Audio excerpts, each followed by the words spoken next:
Welcome along. This is a preview of one of the Westerleigh CCVR races, the NATO mission, because it ends at a NATO headquarters. It starts at a hospital, and you've just been past the H sign, warning motorists at the hospital. A couple of signposts there giving you the car parks into the hospital, and any second now we're going to pass the entrance to the hospital. The hospital is called Mount Vernon. It's in Northwood, in Middlesex, just on the outskirts of London. And this is what I would call the rear entrance to it, the main entrance at the other side of the site. And we're on the main road, taking you into, I say the main road. It's one of several main roads into Harefield, but it's the one that takes you from Northwood to Harefield. Now, there's not a lot to talk about on this stretch of the road. It is fairly flat. As I say, we're going along to Harefield. We've got a big descent coming up from Harefield. This is something of a V-shaped race. So most of the race, you'll be going on a little bit of flat, then you'll have this huge descent as you go down one side of the V-shaped course. Along some flat, which is along the River Colne Valley, which we'll see later. And then eventually we've got this climb up to the Northwood headquarters of NATO. NATO is, of course, the North Atlantic Treaty Organisation, formed after World War II by mainly European states plus the USA to form a military bloc against the communist countries to the east, I suppose dominated by the Soviet Union at the time.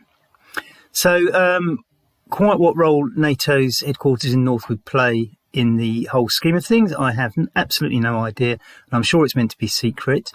You'll see when we finish that the signs outside just say Northwood headquarters and don't mention it's NATO. I'm sure that all the enemies of Britain and its allies are well aware that it's there, so I'm not quite sure why they don't call it the NATO headquarters, but everything just says Northwood headquarters.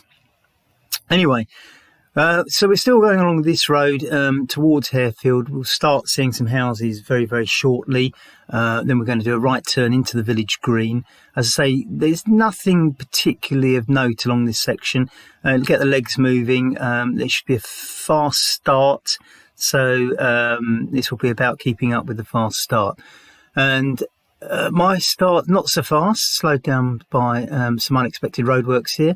Don't worry, when we actually publish the races online and you ride them on Magic Roads on RGT, all of this is eradicated, including the traffic lights.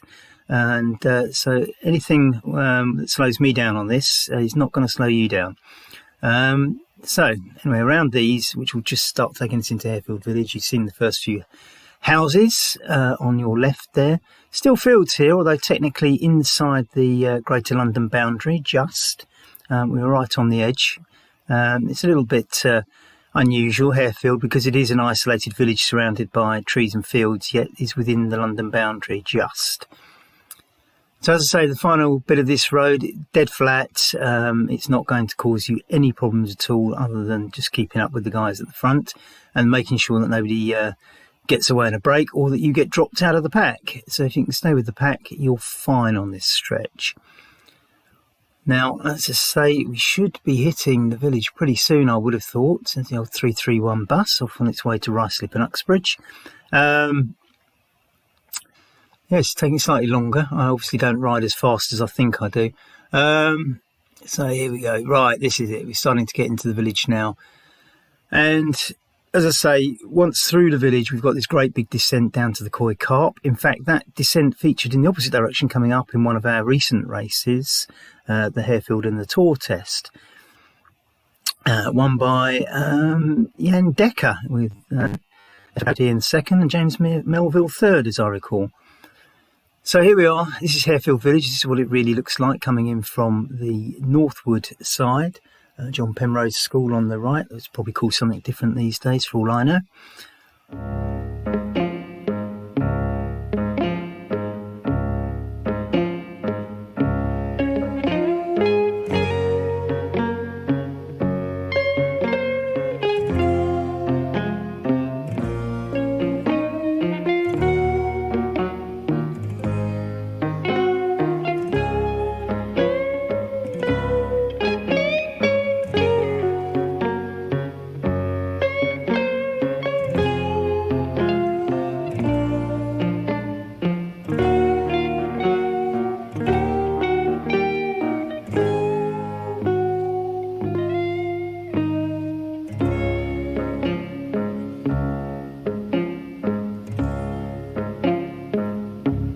So a right turn here into the village centre, and we will see the village green on the right any moment now, followed by a little roundabout. We're going straight across today down the hill to the Coy Carp, and we're going down into the valley. It's the valley of the River Colne.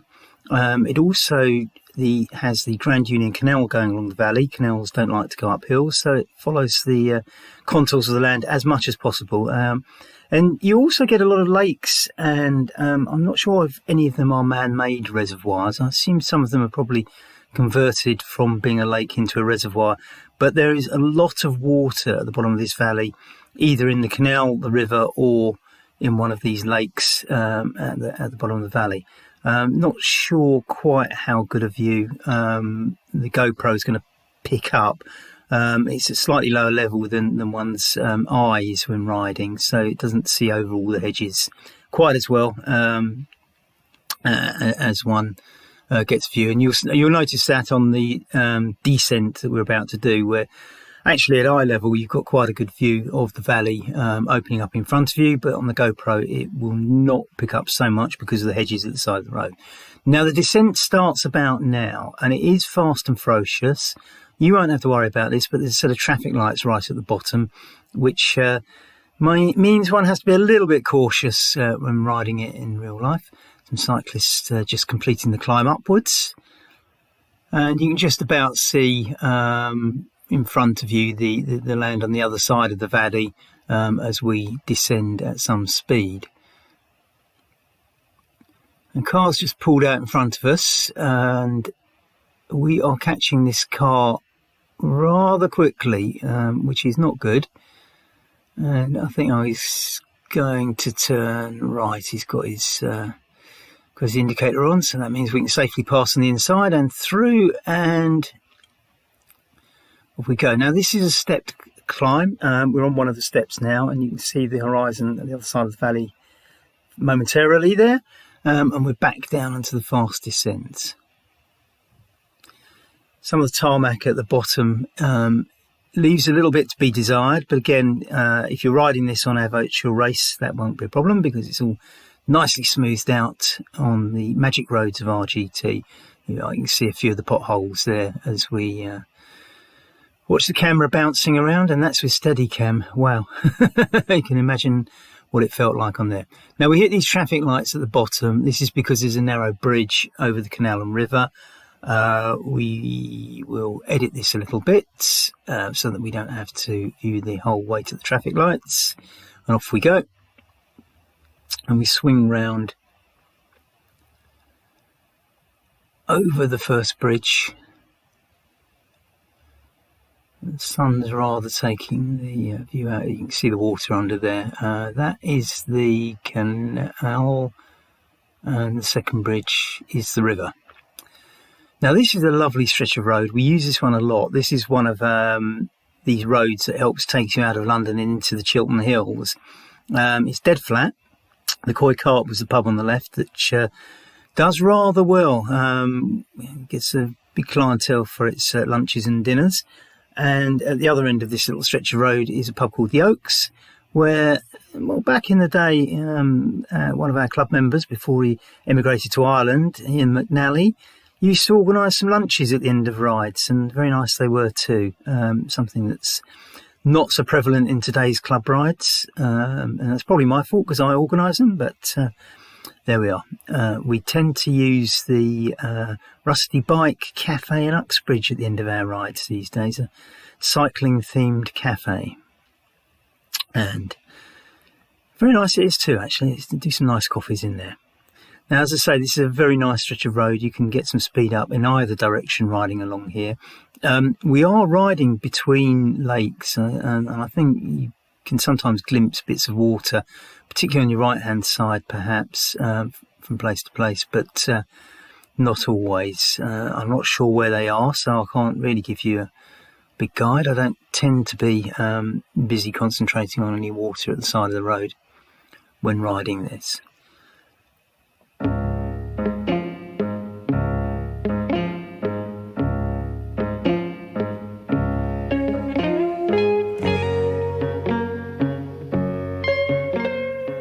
So here we are. This is the Oaks pub, and it's a nice little fenced garden there where you can put all your bikes in at the end of the ride. As I say, we haven't used it recently, but it used to be a firm favourite for the Westerley CC club riders. We're on now the old Uxbridge Road. So this would have been many, many years ago a main road. And I think if you've ridden some of our previous races, I might have mentioned the A412, which is the London North Orbital Road, which was a big ring road that went right round the northern half of London.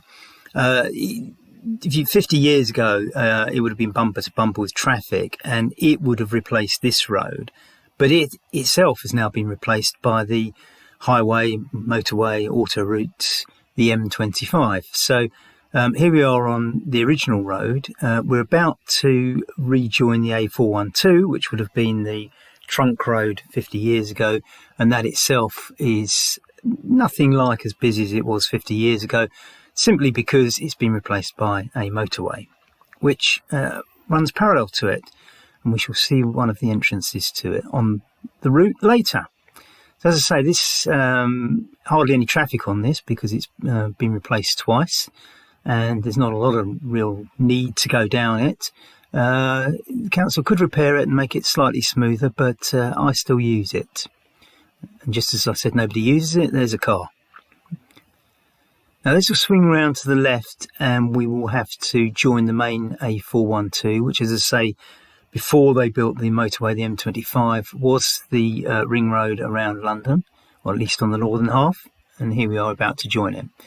We're at a place called Maple Cross, and again, if you ever drive around the M25, it's Maple Cross is one of the exits, and one of the reasons there's an exit at Maple Cross is that when they built the M25, they did it in stages, so it wasn't all opened one day and completely circling London. And one of the last stages was the section from Maple Cross past Heathrow Airport down to probably Staines, I would imagine. And it wasn't there, it was missing. And so the M25 had to end somewhere. So there's a spur road that comes down to Maple Cross. So the M25 for some years ended at Maple Cross. Now, the spur road is still there, but it doesn't have motorway status anymore, and we actually use it, certainly coming home off our Chiltern rides, our rides into Chiltern Hills, back down to Maple Cross these days. And it's just a roundabout now. But again, you look at it, and I can remember when this was the main road and the M20, you had to get on the M25, you had to use it. Of course, it was a very busy stretch of road, not so much now, as you can see.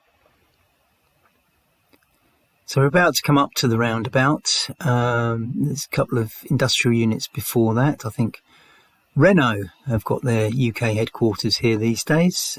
Quite why somebody sitting in Paris decided that Maple Cross was the place they wanted to locate to, I'm not sure, but it's convenient. It's on the M25. You can get down to Dover, I guess, or Heathrow if you're flying.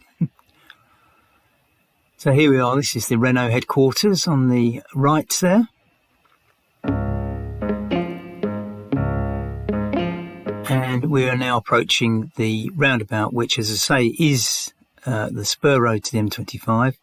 And surprisingly, as I say, we actually cycle on it these days.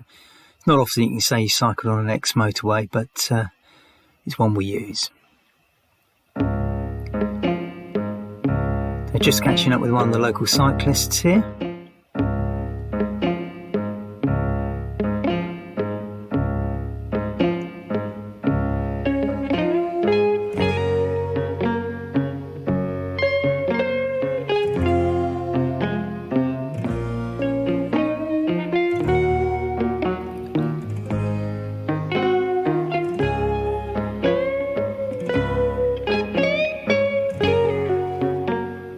And here we go, round the Maple Cross roundabout, the left exit there is the M25, or the spur road that used to be the M25, but is now rideable by cyclists. And we get back onto the A412, heading towards Mill End and then Rickmansworth. Rickmansworth, of course, is the main town. Mill End, I think, is just an extension of Rickmansworth. Of course, the locals call it Ricky. So if I say Ricky in any part of this narrative, I mean Rickmansworth, which is a bit of a mouthful. So on the road to Ricky we are, and again, cycling this, it's dead flat. We're going along the River Colne Valley, the River Colne running parallel with us to the right, along with the Grand Union Canal.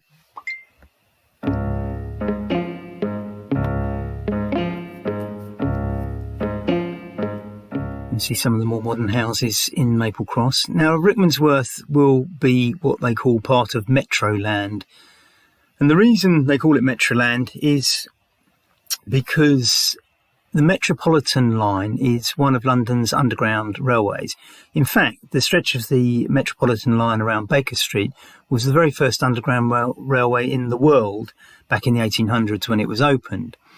But the owners of the railway extended it out, and London was not as big back in the 1800s or the early 1900s even, and expanded.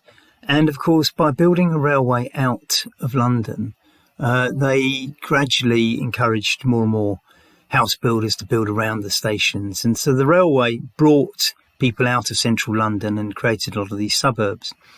And the Metropolitan line is quite unique amongst the London Underground lines because it stretches way out of London into places like Ricky or Rickmansworth and goes up to Amersham. And in fact, before, I think in the 1950s, went as far as Aylesbury, and in the 1930s went out even further, right out to Brill or Varney Junction. But much beyond Amersham, the houses weren't being built and the land values didn't go up and the economics of it didn't really work. So it brought lots of people out of London, but only as far as places like Rickmansworth and Amersham. And the bit, as I say, the bit beyond Aylesbury was closed down, I think, in the 1930s. And the stretch from Amersham to Aylesbury was shut in the 1950s or maybe the early 60s, but certainly around that time. In fact, you can still get to Amersham from Amersham to Aylesbury because there's still another line that will take you there. But as I say, this is very unusual because the London Underground network comes right out here. And we're going to see a little bit of Metroland as we come along here. Now we're in Mill End, which I think is Rickmansworth overspill. And we're still on this London North Orbital Road. As I say, if you'd come here 50 years ago, it was chock-a-block. Bumper to bumper, traffic, lorries, everything. And however much you might moan, if you're local and you get stuck on the M25 motorway around London, believe me, it was far worse on this road. As I say, just going through Mill End here, nothing of particular note. It's an overspill of commuter land. And we passed the Welcome to Rickmansworth sign, so we've officially passed into Rickmansworth. Now, Rickmansworth has 3 roundabouts. In fact, it has more than that, but this little section of the road has 3 roundabouts, and I think it's a Strava seg called 3 roundabouts as we follow one of these rather nice-looking sports cars. I'm not sure whether that's an original or whether it's a kit. It could be either. My knowledge of motor vehicles is not sufficient to identify it, but there's plenty of those little things that you see around that are modern kits, and occasionally you see an original one. A lot of the original ones I see are green, so I'm not convinced that that's an original, but I could be wrong. So here we're the first of the 3 roundabouts we're going to go round. As you can see, the traffic's quite light these days, and it's all very, very rideable.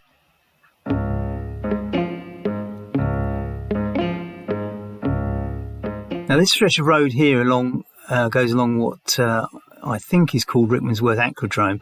And as I was saying earlier, in this valley there are lots and lots of ponds, be they lakes, reservoirs, or man-made ponds of some sort. And I've never actually been into the aquadrome that we're riding alongside to our right.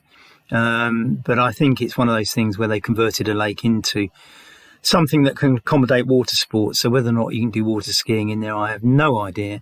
But they could certainly do with tidying this road up a bit. As you can see the camera jumping around on the rough tarmac. As I say, the aquadrome is quite popular. You quite often see cars, when you're cycling this road, you see a lot of cars going into it. I should probably go in there one day and see what the facilities actually are. Right, and the camera bouncing all over the place. Luckily I muted this because I think over that little bit of tarmac I did release a few expletives expressing my dissatisfaction with the road surface. Now this is the next of the roundabouts, number 2, and you'll see here that they are actually fixing the road, so of course I won't complain too much about this bit being rough because they are actually doing something about it. They stripped the surface off, but back on the proper surface. As we cross some of the waterways here, and just have to adjust the Wahoo unit, which got slightly moved in the bouncing around on that rough tarmac. As we approach roundabout number 3, which will start taking us out of Rickmansworth and up towards Moore Park. Again, this is a regular little stretch of road that we ride. We're going to take the first exit of this roundabout towards Moore Park, but in fact, most likely, most cyclists will actually go right here and up Batchworth Hill, which is an absolute beast at the bottom at 15%, although you can cheat a little bit and turn right here and cycle through the golf course, which is slightly easier to ride, although you might get shouted at by the golfers or hit by a golf ball, as one golfer reminded me the other day as I rode through it. Oh, you shouldn't ride through here. A lady got hit by a golf ball the other day. I think the odds are quite slim, but I'm sure it's very painful if it happens. Now this stretch of road has memories for me, as far as one day a blind lady decided to step out in front of me along the road here. She didn't hear the bike, which was quite quiet, and it was not a pretty sight. And it cost me quite a bit anyway, the bike repairs, and my glasses were broken as well. So there we are. She was not in a good way, but there we are. Okay, it's just at the start of what I would call Moore Park now. Moore Park is a private housing estate. It's gated. We're going to have to go through gates to get into it, and luckily they let cyclists through, but we sometimes have to weave around the gates.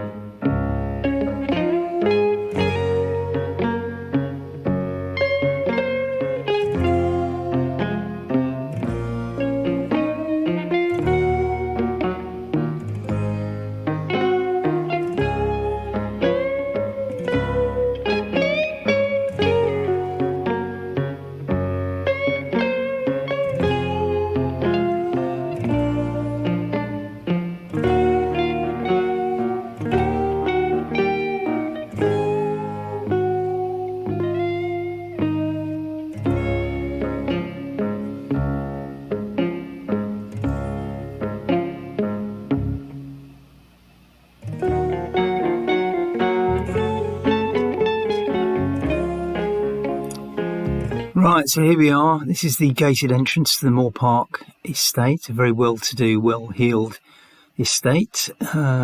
People will be impressed if you've got a Moore Park address, and we've got a bit of luck here that car's just gone through, so the barrier's going to go up. We don't have to weave around it.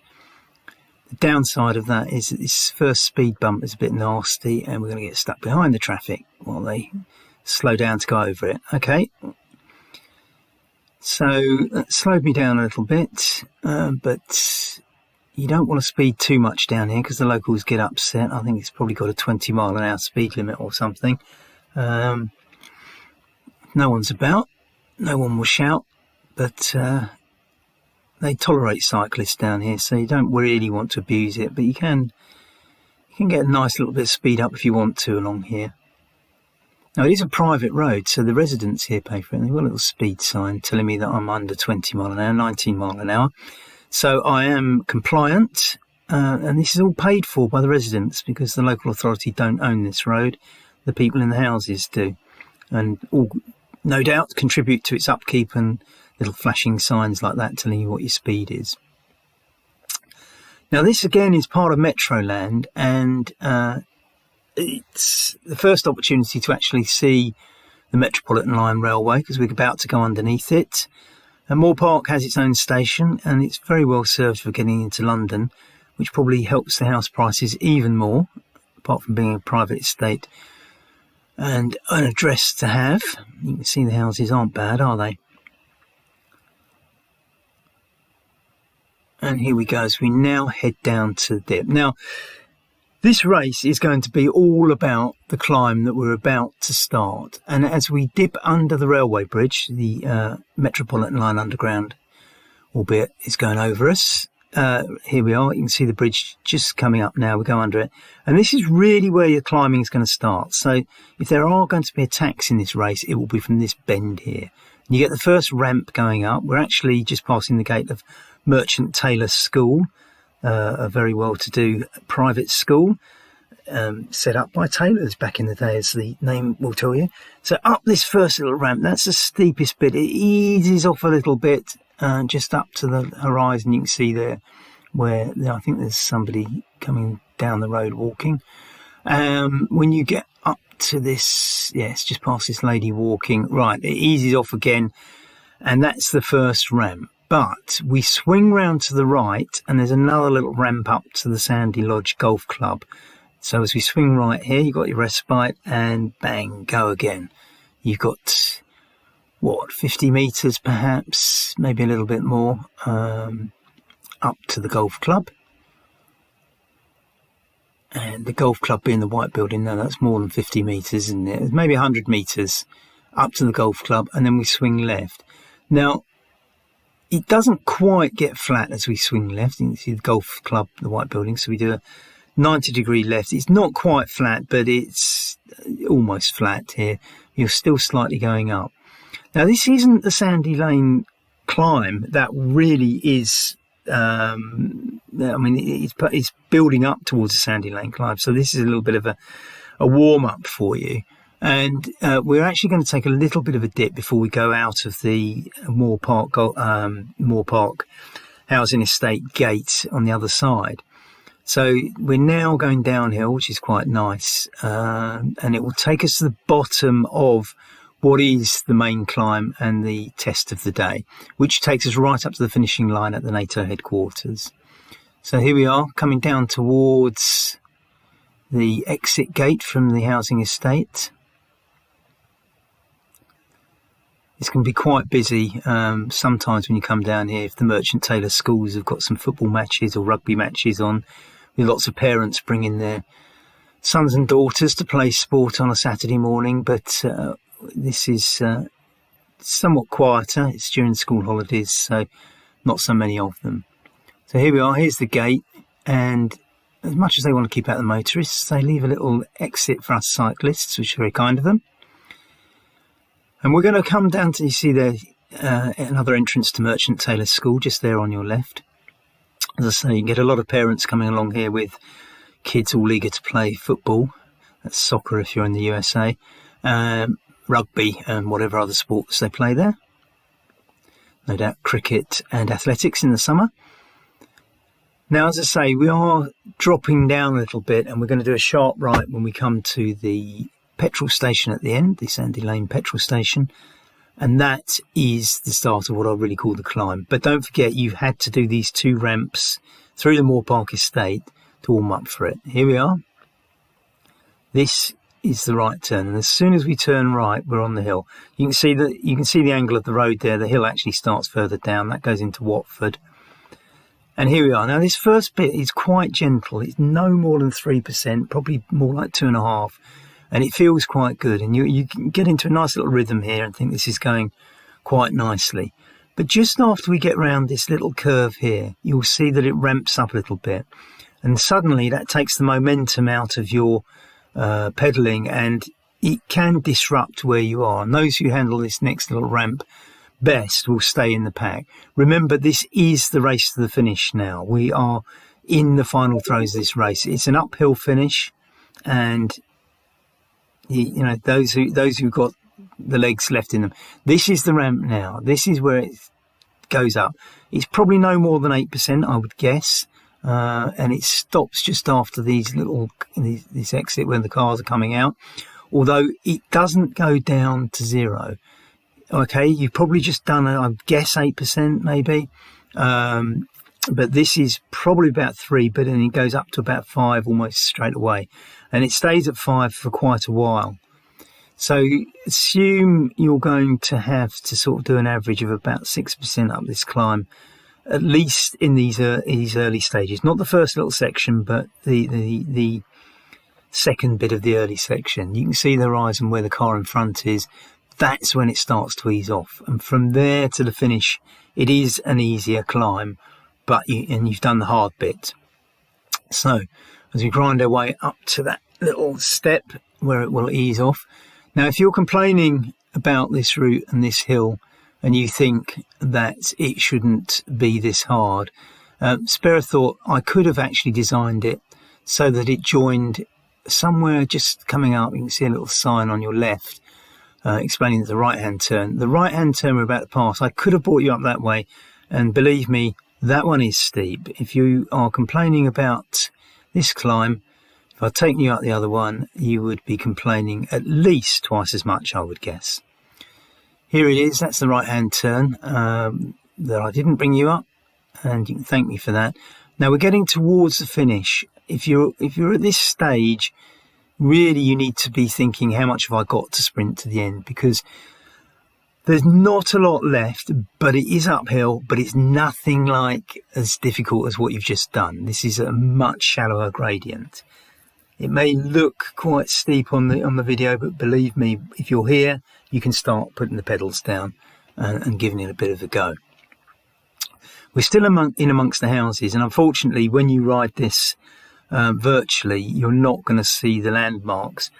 But in a while, the houses on the right, you can see the gates there for the various houses. The houses on the right will cease, and what you'll see is high barbed wire fence surrounding the NATO headquarters.